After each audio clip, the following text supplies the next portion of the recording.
हाँ, अच्छा जी, अस्सलाम वालेकुम जी। आज हमारा जो लेक्चर है वो है जियोलॉजी के बारे में। What is geology and why geology is very important. What are the different branches of geology and why they are very important to study about the earth, its evolution, how earth is formed, what happened when the earth की evolution हो रही थी। तो ये सारी कहानी हम इस आज के इस लेक्चर में ना कवर करने की कोशिश करेंगे। उसके बाद फिर हम ये बताएंगे कि ये ओशन करंट्स क्या होते हैं। ये जो ओशन है इसकी वजह से दुनिया में ये जो वेदर चेंज हो रहा है, क्लाइमेट चेंज हो रही है। और ये जो इक्वेटर है उसके ऊपर क्या हो रहा है, इक्वेटर के ऊपर पानी हॉट क्या होता है, और दूसरे जो पोलर रीजन्स हैं वहां पर पानी कोल्ड होता है। तो ओशन करंट कैसे इस चीज को बैलेंस करता है। ठीक है। तो ये सारी हिस्ट्री हम इंशाल्लाह इस लेक्चर के अंदर कवर करने की कोशिश करेंगे। और ये एक बड़ा ही ग्लोबल हमारा जो कोर्स का है वो है कि साइंस ऑफ ग्लोबल चैलेंजेस। ये एक also is one of the most global challenge of the scientific जो हमारी इनोवेशंस हैं, और उसकी वजह से जो इस प्रॉब्लम इस सारे जो ओशन के अंदर जो प्रॉब्लम्स आई हैं, और उसकी वजह से कौन सा क्लाइमेट चेंज हो रहा है, और उसकी वजह से क्या भी वर्ल्ड वाइड दुनिया में क्या चेंजेस आ रही हैं। इसको अंडरस्टैंड करना बड़ा जरूरी है। और फिर हम ये देखते हैं कि इस सारे सिनेरियो से हमारा जो पब्लिक हेल्थ है उसके ऊपर क्या इफेक्ट हो रहे हैं। तो ये that's why this is also one of the major global science scenario where we can study what happened to these geological surveys and all geological history, earth ocean current। इसके बारे में इंशाल्लाह इस लेक्चर में हम पढ़ेंगे। तो moving to the next slide. What is a geology. So geology जो होती है इसको हम जिस तरह मैंने कहा था कि science systematic study of nature is called science. और जियोलॉजी एक साइंस है, और scientific study of earth is called geology. ठीक है। तो अब अर्थ के अंदर क्या चीज है, what is inside the earth, what are the structures of the earth, what are the different minerals that are present in the earth, how these minerals are formed, how these different types of materials are formed, और उसकी history क्या है। That is known as to study all these things systematic तरीके से इसको study करना, that is known as geology. So geology is very important, क्योंकि हम जियोलॉजी को स्टडी करके हम अपनी अर्थ के बारे में मालूम कर सकते हैं कि ये अर्थ कैसे बनी, कब बनी, हिस्ट्री क्या थी, ये फ्यूचर क्या होगा हमारी अर्थ का। अर्थ के ऊपर जो डिफरेंट टेम्परेचर्स हैं, डिफरेंट जो पोलर रीजन्स हैं, कौन सा इक्वेटर रीजन है, और उनके उधर क्लाइमेट कैसी है, और उस क्लाइमेट की अगर कोई इस पूरे प्रोसेस के अंदर कोई चेंज आ जाए तो कैसे क्लाइमेट अफेक्ट करेगी। तो ये सारी कहानी हमारे पास एक सब्जेक्ट है जिसको हम जियोलॉजी कहते हैं। और उसकी वजह से हम बहुत ज्यादा इंपॉर्टेंट डिस्कवरीज कर रहे हैं, जो कि हमें बहुत ज्यादा रॉक्स मिल रही हैं, और जो कि मिनरल्स मिल रही हैं, और उन मिनरल्स की फिर इतनी ज्यादा एप्लीकेशंस हैं कि आजकल जितने भी हमारे इंडस्ट्रियल एप्लीकेशंस हैं, और वो इसकी वजह से जियोलॉजिस्ट की वजह से पॉसिबल हुई हैं कि इन्होंने आइडेंटिफाई किया कि कौन कौन से ऐसे मिनरल्स हैं जो कि इन हमारी अर्थ की क्रस्ट के अंदर है और अर्थ के अंदर पाए जाते हैं।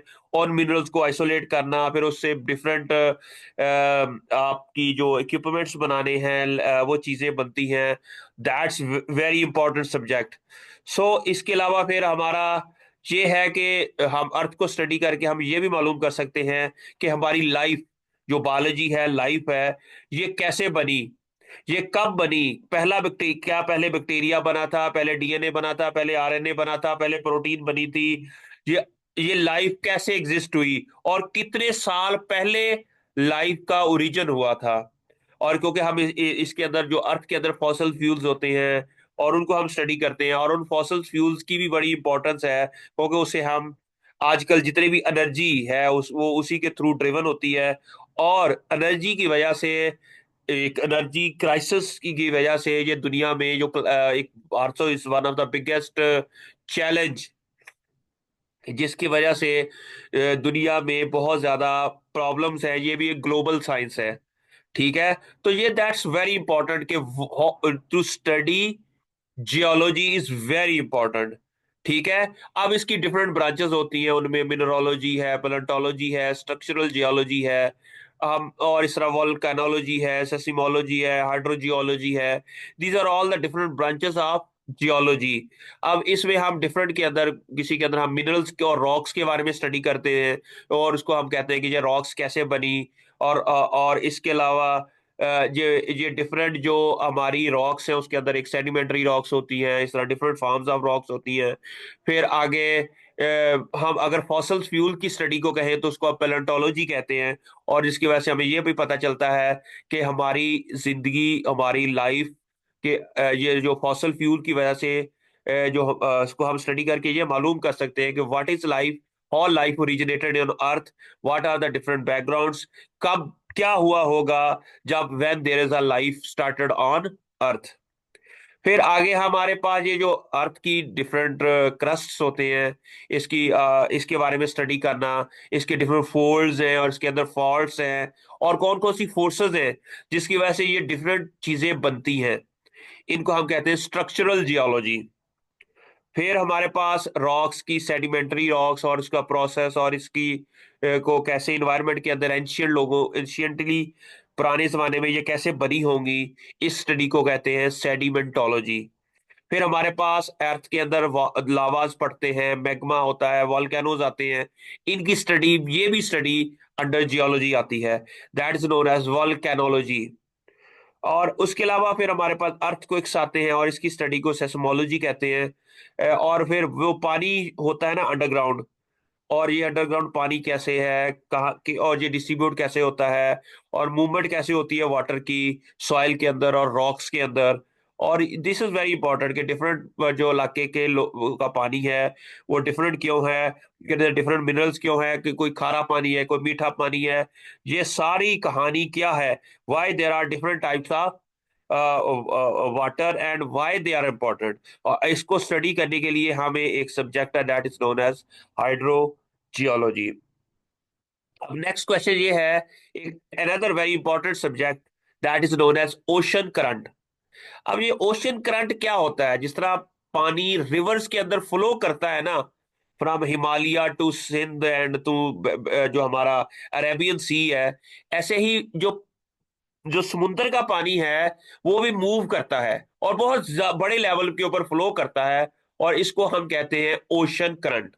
और उसकी वजह से जब ओशन का जो पानी है वो डिफरेंट इलाकों में मूव करता है, उसकी वजह से एक डिफरेंट इकोसिस्टम डेवलप होता है, जिसे हम मैरीन इकोसिस्टम कहते हैं। अब मैरीन इकोसिस्टम क्या होता है कि मैरीन के अंदर different biotic and abiotic factors होते हैं, कार्बन डाइऑक्साइड होती है, गैसेस होती हैं, रॉक्स होती हैं, मिनरल्स होती हैं, और उनका आपस में जो इंटरेक्शन है, इसकी स्टडी को हम कहते हैं मैरीन इकोसिस्टम।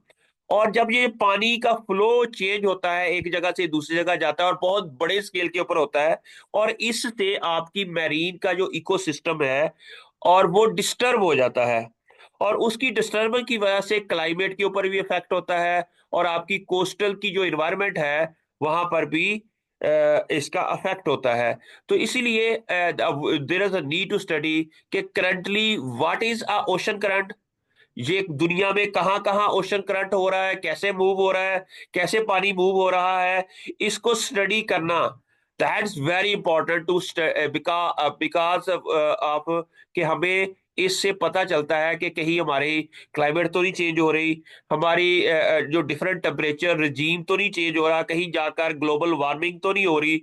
इस सारी चीजों को भी हम स्टडी कर सकते हैं if we know the patterns of the ocean current. ठीक है। अब ये ओशन करंट से ग्लोबल क्लाइमेट चेंज की वजह से क्या होता है, आपको पता नहीं इक्वेटर क्या होता है? इक्वेटर होती है वो ऐसी अर्थ के ऊपर एक लाइन होती है जहां से सूरज डायरेक्ट अपनी हीट और रेज को अमिट करता है, और वहां पर पानी हॉट होता है। अब ये जो पानी है वहां से ऐसे इलाकों में जाता है जिस तरह पोलर, जो आपके बिल्कुल पोलर रीजन्स होते हैं, इसमें साउथ पोल है, नॉर्थ पोल है, वहां पर पानी, क्योंकि सूरज सनलाइट डायरेक्ट नहीं होती, इसलिए वहां पर आपको लगता है कि वहां पर कूल इन्वायरमेंट होती है। ठीक है। तो इसलिए ये जो ओशन करंट्स है, ये जो they flow from hot water to the cooler region of the world. ठीक है। तो इसी तरह इस सारी चीजों की स्टडी को हम कहते हैं ओशन करंट। जिस तरह मेक्सिको के गल्फ जो है उसके अंदर वार्म वाटर होता है, वहां से ईस्टर्न कोस्ट की तरफ जाएं, यूएस कोस्ट, तो वहां पर वेस्टर्न यूरोप में वहां पर माइल्डर क्लाइमेट होती है। तो इस तरह करंट मूव करता है, वाटर मूव करता है from hot to cooler region, और वहां पर जाके एक बैलेंस क्रिएट करता है, और उसकी वजह से जो आपकी फूड भी माइग्रेट होती है, साथ में इवन एनिमल्स भी, और ब्रीडिंग पैटर्न्स भी जो एनिमल्स का वो चेंज होता है। अब ओशन करंट के लिए 3 to 4 मेन फैक्टर्स बड़ा इंपॉर्टेंट है, और उनमें से सबसे बड़ा इंपॉर्टेंट फैक्टर है विंड है। जो विंड है वो ब्लो करती है, तो वो एक जगह से दूसरी जगह जाते हैं, और उसकी वजह से ट्रेड भी हो रही होती है, और cross ocean surface push water. और दूसरा है, आपको पता होगा कि व्हाट इज अर्थ रोटेशन। अर्थ क्या होती है कि वो दोनों तरीके से मूव करती है। एक तो ये है कि वो अपनी ओरिएंटेशन में मूव करती है, और दूसरा ये है कि वो अपनी रोटेशन है, और एक सन के इर्द गिर्द मूव करती है। और that is also very important. इससे भी आपका जो ओशन करंट है ना, उसके अंदर चेंजेस आती हैं। और इस तरह नॉर्दर्न हेमिस्फेयर होता है, एक साउदर्न हेमिस्फेयर होता है, और वहां पर आप जमीन के दो, हम कह सकते हैं कि इनको दो हिस्सों में डिवाइड किया गया है। एक है नॉर्दर्न हेमिस्फेयर, एक है साउदर्न हेमिस्फेयर। हमारा जो है वो हमारा ये जो नॉर्दर्न हेमिस्फेयर में अगर ठंड होती है, तो साउदर्न हेमिस्फेयर में कूल होता है। ठीक है। तो वहां पर हॉट होता है। इस तरह हम आजकल जो ऑस्ट्रेलिया और न्यूजीलैंड का जो एरिया है, वहां पर आपको गर्मी नजर आती है, और यहाँ जो एरिया है जो हमारा है, यहाँ पर सर्दी है। इवन यूरोप में और ये इस इलाके में जो के ये दोनों डिफरेंट हेमिस्फेयर में आ रही हैं। ठीक है। और टेम्परेचर और एक और another factor is temperature and salinity differences. उसकी वजह से भी मैंने ऑलरेडी बता दिया कि वाटर मूव करता है, कि अगर टेम्परेचर हॉट होगा तो वो कोल्ड की तरफ जाएगा। और another factor is that gravitational pull of the moon and sun. ये भी जो ग्रेविटेशन की वजह से जो टाइड्स होती हैं, जो वेव्स होती हैं, और वो मूव करती हैं, और that is also one of the major factor that influencing the movement of water, that is known as ocean current. Overview क्या है कि जियोलॉजिकल एंड ओशन स्टडी का, कि हमें इससे पता चल जाता है कि अगर हम ओशन स्टडीज करेंगे, जियोलॉजिकल हिस्ट्री क्या है, उससे हमें क्या पता चलता है कि ओशन का पानी जो है वो कैसे मूव करता है, और उसका क्लाइमेट के ऊपर क्या फर्क पड़ता है, और उसकी मैरीन की इकोसिस्टम के ऊपर और बायोडाइवर्सिटी के ऊपर क्या इफेक्ट होता है। अब हमें पता चलता है कि ये जो हमारी अर्थ है ना, वो बहुत ज्यादा डिफरेंट टाइम स्केल के ऊपर इसमें ना वो चेंजेस आई हैं। अच्छा, उसमें से जब अर्थ जो कहा जाता है कि 4.5 बिलियन ईयर्स अगो ये अर्थ जो है ना बनी थी। और इस एरिया, इस रीजन को हम कहते हैं हेडन हेडन हेडियन। और हेडियन एक्चुअली ये होता है कि ये को ग्रीक गॉड होता है, उसके नाम पर रखा हुआ है इन्होंने इस हेडन रीजन को। उसके बाद आता है जो अर्लीस्ट फेज ऑफ अर्थ है, वो उसके जब ये हेडन रीजन था, तो दुनिया में बहुत ज्यादा एक्सट्रीम हीट थी, टेम्परेचर 2000 डिग्री सेंटीग्रेड, 2000 फ़ारेनहाइट तक था। ठीक है। और इसके अलावा नो एटमॉस्फेयर थी, और ओशन भी इतने ज्यादा नहीं थे उस टाइम। और और इसके अलावा वॉल्केनोज बहुत ज्यादा आते थे हेडन रीजन में ना। और इसकी वजह से जो है ना मैग्मा बहुत ज्यादा होता था। और इसके अलावा ये किसकी वजह से नाम रखा हुआ, मैंने ऑलरेडी बताया कि हेडन ऑन, ये एक नेम रखा था उसकी वजह से, ग्रीक गॉड ऑफ अंडरवर्ल्ड, जो जिसको और इस वजह से इसका नाम जो है ना रखा गया हेडियन। ठीक है। और उसके बाद है आर्कियन ऑन। ठीक है। ये आर्कियन ऑन है जब थोड़ा सा अर्थ कूल हुआ, तो उसकी वजह से इसका जो नेक्स्ट जो टाइम पीरियड है, जो कि 4 to 2.5 बिलियन ईयर्स अगो, तो इसको के दौरान जो है वो थोड़ा सा अर्थ कूल हुई। और इससे क्या हुआ कि इस दौरान बहुत ज्यादा सिग्निफिकेंट डेवलपमेंट हुई अर्थ की एवोल्यूशन के अंदर। इसकी कूलिंग हुई, इसकी स्टेबलाइजेशन हुई अर्थ के क्रस्ट की। फिर इसके अलावा कॉन्टिनेंट इमर्ज हुए आर्कियन रीजन के अंदर। फिर ओशंस बने, एटमॉस्फेयर बनी, और इसके अलावा फोटोसिंथेसिस का आगाज भी इस आर्कियन रीजन में ही हुआ। इस दौरान बहुत ज्यादा ओल्डेस्ट नोन रॉक्स जो है, जो कि 3.8 बिलियन ईयर्स एगो बनी है, वो इस दौर में बनी है आर्कियन रीजन के अंदर। फिर इसके अलावा अर्थ की एटमॉस्फेरिक प्रेशर भी इसी आर्कियन रीजन के अंदर बढ़ा है। और कहा जाता है कि ये जो बैक्टीरिया है और ये आर्किया, ये इसी दौर में सिंगल सेल ऑर्गेनिजम्स जो हैं, और इवन जो सिंगल सेल मल्टी जो यूक्रियोट्स है, वो भी इसी आर्कियन रीजन के अंदर ही डेवलप हुए। ठीक है। और उसके बाद फिर आ गया प्रोटेरोजिक जो रीजन है, उसके अंदर ये हुआ कि ऑक्सीजनेशन हुई। ठीक है। और इसके अलावा मोर कम्प्लेक्स जो लाइफ फॉर्म थी वो डेवलप हुई। और इसके अलावा जो जियोलॉजिकल बहुत ज्यादा एक्टिविटी भी हुई। ठीक है। और ये सारा प्रोसेस जो है वो इसके अंदर हुआ प्रोटेरोजोइक रीजन के अंदर, जो कि 2.5 बिलियन ईयर से लेकर 541 मिलियन ईयर्स एगो के ऊपर ये जो रीजन है वो रख हो रहा है। इसके दौरान ऑक्सीजन बहुत ज्यादा रिच हुई, और इसके अलावा कम्प्लेक्स लाइफ फॉर्म बनी। फिर मॉडर्न कॉन्टिनेंट बने।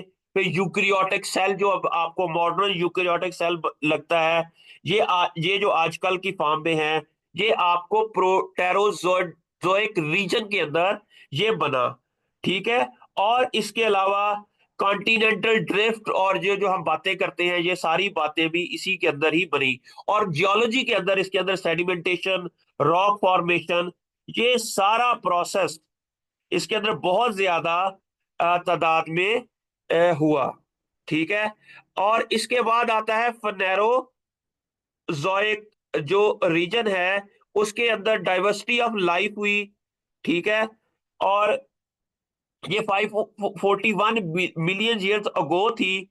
ठीक है। और इसके दौरान वर्टिब्रेट्स बने, अर्ली ओशंस बनी, कॉन्टिनेंट बने, एम्फीबियंस की डेवलपमेंट हुई, डायनासोर्स की जो डोमिनेंस रही इस एरिया में। फिर मैमल्स और बर्ड्स और मासिव वॉल्केनिक eruption भी इसी दौर में हुआ। ठीक है।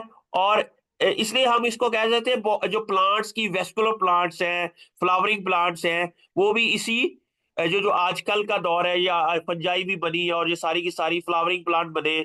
और ये सारी जो कहानी है आपको इसी दौर में डायनासोर भी इवॉल्व हुए, और वो एक्सटिंक्ट भी हो गए, वो इसी दौर में हुए हैं।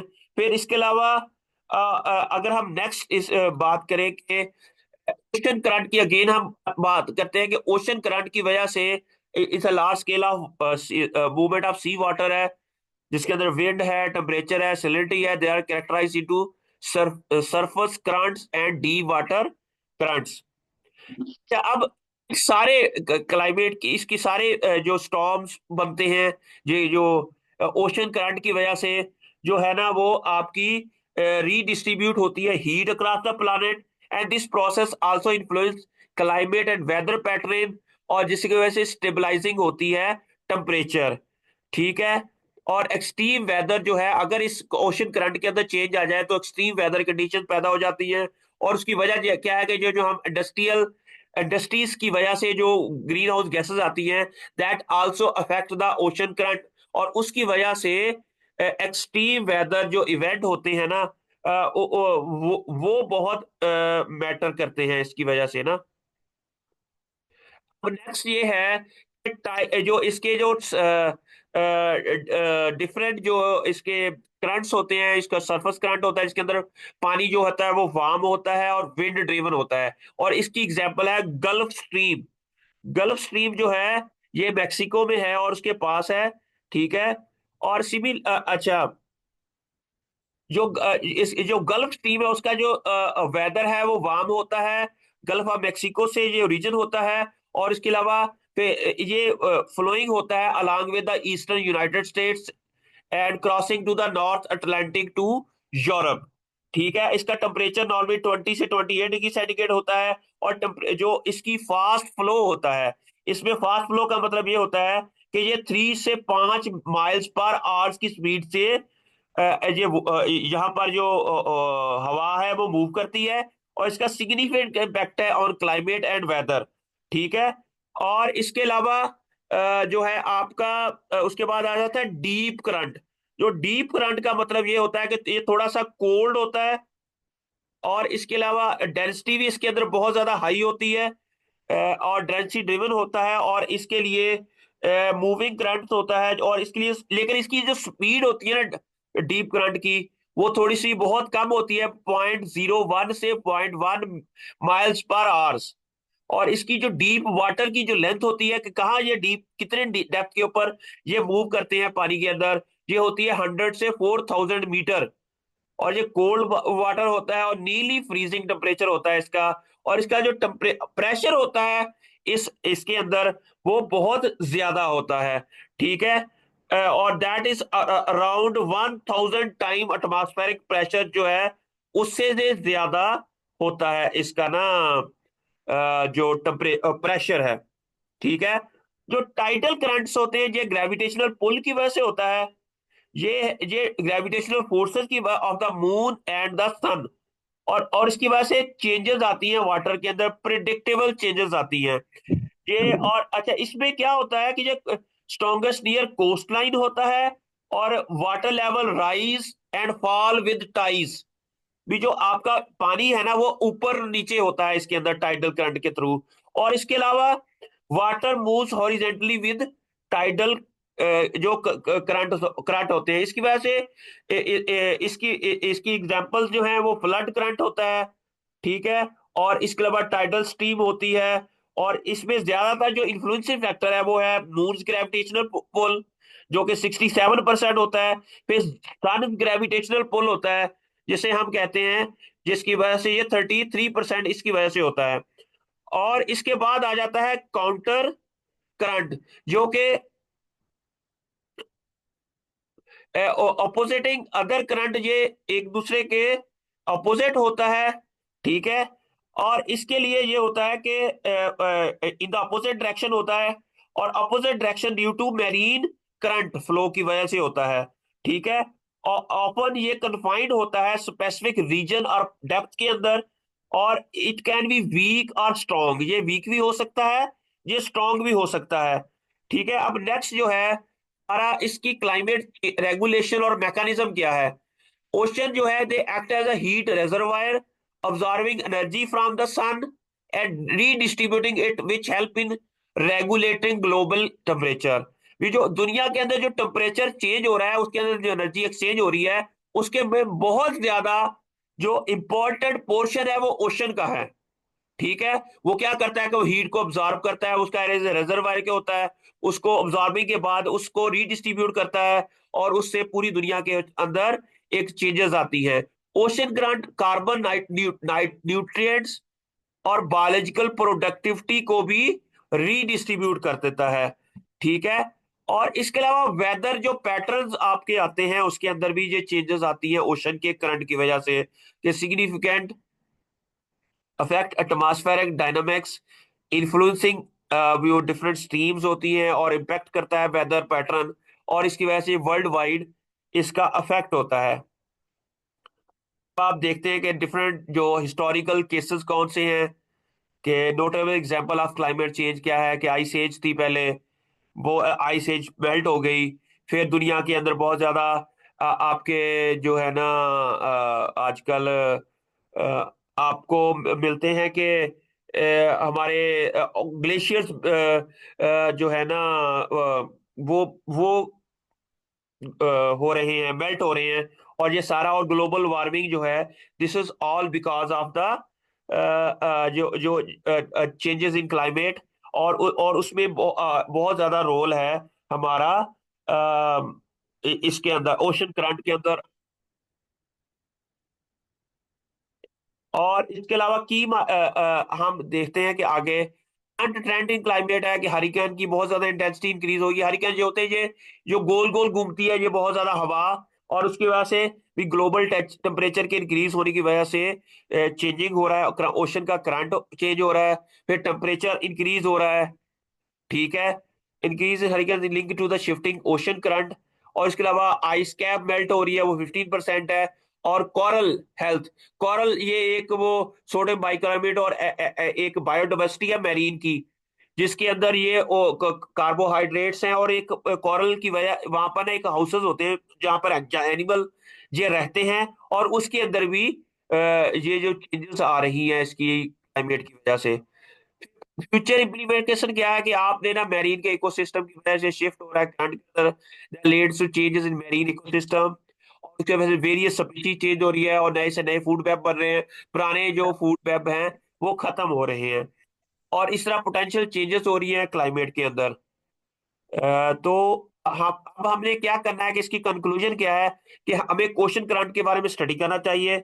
और इसकी वजह से जो ये कैसे स्टडी करें कि हमें पहले जियोलॉजिकल हिस्ट्री पढ़ें कि हिस्ट्री में ये जो ओशन करंट्स हैं वो कैसे थे, different timing of the year, क्या इम्पैक्ट हुआ जब अर्थ के अंदर चेंज आई, और उसकी वजह से ओशन करंट के अंदर चेंज आए, और उससे क्लाइमेट के ऊपर क्या इफेक्ट हुआ। और ये सारी कहानी जब हम स्टडी करेंगे, तो हमें फ्यूचर में जो क्लाइमेट के अंदर चेंज आ रही है उसको प्रिडिक्ट करने में हमें पता चल जाएगा, और हम इजीली इस क्लाइमेट चेंज के सिनेरियो को स्टडी कर सकते हैं। और हम क्योंकि ये जो ग्लोबल साइंसेस हैं, ये जो हमारा सब्जेक्ट है, the science of global challenges, उनमें से ये सबसे बड़ा चैलेंज है कि क्लाइमेट चेंज है। और इसकी एक वजह यही है कि ओशन के अंदर ये डिफरेंट जो मूवमेंट हो रही है वाटर की, और इसकी वजह से क्या क्या इफेक्ट हो रहे हैं, इसको स्टडी करना, और उससे पब्लिक हेल्थ के ऊपर क्या इफेक्ट हो रहा है, we need to understand that. जी बच्चों, ये आज का लेक्चर पे खत्म हुआ। तो you have, if you have any questions, just let me no.